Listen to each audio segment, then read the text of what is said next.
말씀으로 하루를 여는 이 새벽에 하나님께서 우리에게 주시는 귀한 말씀은 구약성경 요엘서 2장 7에서 14절까지입니다. 온라인으로 동참하는 여러분도 다 함께 성경을 펴주시고 함께 성경을 읽어 주실까요? 너희는 옷을 찢지 말고 마음을 찢고 너희 하나님 여호와께로 돌아올지어다. 그는 은혜로우시며 자비로우시며 노하기를 더디하시며 이내가 거시사 뜻을 돌이켜 재앙을 내리지 아니하시나니 주께서 혹시 마음과 뜻을 돌이키시고 그 뒤에 복을 내리사 너희 하나님 여호와께 소제와 전제를 드리게 하지 아니하실는지 누가 알겠느냐. 아멘.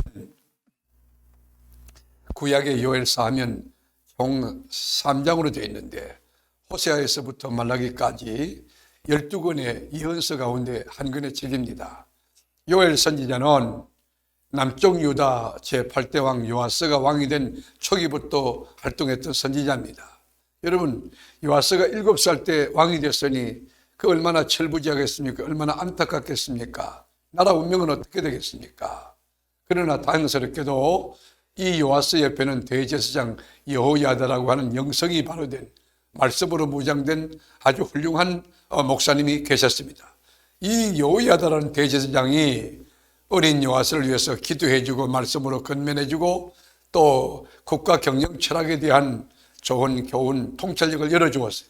그래서 이 요아스가 성전도 보수하고 개축하고, 그런데 안타깝게도 그만 대제사장 여호야다가 죽고 말았습니다. 그럴 때 요아스 왕이 하나님을 버리고 우상숭배에 빠지게 됩니다. 아주 심각한 상황이 벌어졌어요. 이 상황이 너무 심해서 그 아들 여호야다의 아들 스가랴가 이렇게 하면 안 된다고 충고했지만 그 충고를 받아들이지 아니하고 오히려 스가랴를 죽입니다. 결국 하나님께서 이 민족에게 재앙을 내리고 심판하십니다. 하나님을 떠났지 우상숭배하지, 백성들도 전부 따라서 우상숭배하지. 그래서 하나님이 재앙을 내리는데 어떤 재앙이에요? 첫 번째는 메뚜기 재앙을 내렸어요. 우리가 요엘서 1장 4절에 보면 팥둥이가 남긴 것을 메뚜기가 먹고 메뚜기가 남긴 것을 너치가 먹고 너치가 남긴 것은 항청이 먹었도다. 여러분, 이런 상황 가운데 뭐가 남아있겠습니까? 줄기를 뜯어먹으면 잎을 남아있는 거 잎도 뜯어먹고 그 다음에 뿌리조차 완전히 다 깔아먹는 그런 상황 아닙니까? 그뿐만 아니고 사람을 통한 하나님의 재앙이 있는데 이방나라 강대국인 아수르가 침공하여 그 유대나라를 완전히 초토화시킨 것입니다. 1장 6절에 보면 그 상황이 잘 소개되는데 다른 한민족이 내 땅에 올라왔음이로다. 그들은 어떠냐?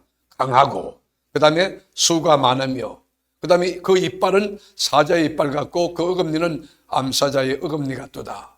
여러분, 아수르가 얼마나 이 광대한 나라인가를 잘 묘사해 줘요.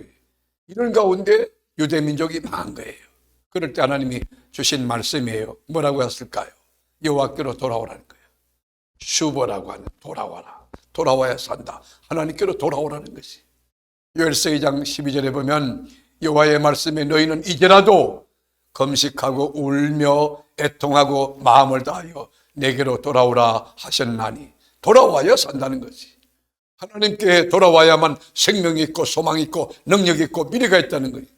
그런데 돌아올 때는 옷을 찢지 말고 마음을 찢고 가슴을 찢고 통회자복하며 진실된 마음으로 여호와께 돌아와야 된다는 거예요. 2장 13절 보면 너희는 옷을 찢지 말고 마음을 찢고 너희 하나님 여호와께로 돌아올지어다. 그는 은혜로우시며 자비로우시며 노하기를 더디하시며 이내가 거시사 뜻을 돌이켜 재앙을 내리지 아니하시라니. 여러분, 하나님께 돌아가면 하나님은 만복그러니시고 긍휼과 자비의 원천이신 우리 하나님께서 다 용서해 주시고 새로운 길을 열어주지 않겠습니까? 그런데 하나님께 돌아갈 때, 그 회개할 때 적어도 3단계가 필요한. 첫째로는 내가 무엇을 잘못했는지 죄에 대한 인지, 인식, 그리고 죄를 인정하는 단계가 필요해요. 우리가 요한일서 1장 9절에 보면 만일 우리가 우리 죄를 자백하면, 하나님 잘못됐어요, 내가 이 죄를 지었어요, 죄를 자백하면 그는 미쁘시고 의로우사 우리 죄를 사하시며 우리를 모든 불의에서 깨끗하게 하실 것이라. 죄에 대한 분명한 인식, 내가 죄인이라는 것, 죄를 지었다는 사실을 우리 주님 앞에 죄를 인정해야 됩니다. 그리고 이 정서적으로, 감정적으로 죄에 대해서 슬퍼하는, 가슴을 치는, 그리고 애통하는 그런 단계가 있고, 마지막은 삶 자체, 행동 자체로 돌이키는 거예요. 입술로만 고백하는 거, 가슴으로만 슬퍼하는 게 아니고 삶 자체를 완전히 죄의 사슬을 끊고 하나님께로 돌아오는 것, 이렇게 하는 것이 해결하는 것이. 그래서 14절에 보면 주께서 혹시 마음과 뜻을 돌이키시고 그 뒤에 복을 내리사 너희 하나님 여호와께 소재와 전제를 드리게 하지 아니하실는지 누가 알겠느냐. 여러분, 하나님께 회개하고 가슴 찢고 철저히 통에 잡고 돌아오면 하나님이 주시는 약속이 세 가지. 첫째로는 관계 회복이. 하나님과 맡긴 남도 흘려지고 하나님과 원수되었던 것도 회복되어서 하나님과 깊은 친밀감을 형성하고 아버지와 아들 관계가 회복되고, 그리고 하나님 나라가 그 심령에 이루어지고, 그뿐이니까 하나님이 복을 주신다는 거예요. 전화위복으로, 전에는 진로하셨지만 이제는 사랑으로 덮어주시고 복을 주신다는 거예요. 그뿐이니까 제사를 연락하신다.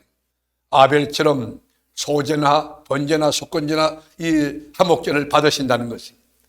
말씀으로 하루를 여는 이 새벽, 또 귀한 말씀을 이렇게 시청하고 계신 여러분, 여호와께로 돌아갑시다. 마음을 찢고 돌아갑시다. 가슴 치며 온전한 회개하며 돌아갑시다. 우리의 불신앙을 회개합시다. 그리고 불순종과 불충성, 주일 성수하지 못한 것, 감사하지 못한 것, 기도 신제, 11조를 범한 죄, 또 전도하지 못한 죄, 이 모든 죄를 가슴 치며 가슴 찢으며 회개하며 주께로 돌아가면 하나님과 관계가 회복되고 복의 복을 더하시고 우리 예배를 받으신다고 약속해 주셨습니다.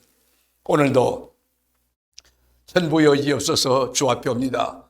철저히 통회하고 자복하는 심정으로 하나님께 돌아와 하나님 안에서 하나님과 더불어 복된 삶, 하나님의 말씀에 순종하는 삶을 살아가는 여러분이 되시기를 주님의 이름으로 축복합니다. 샬롬.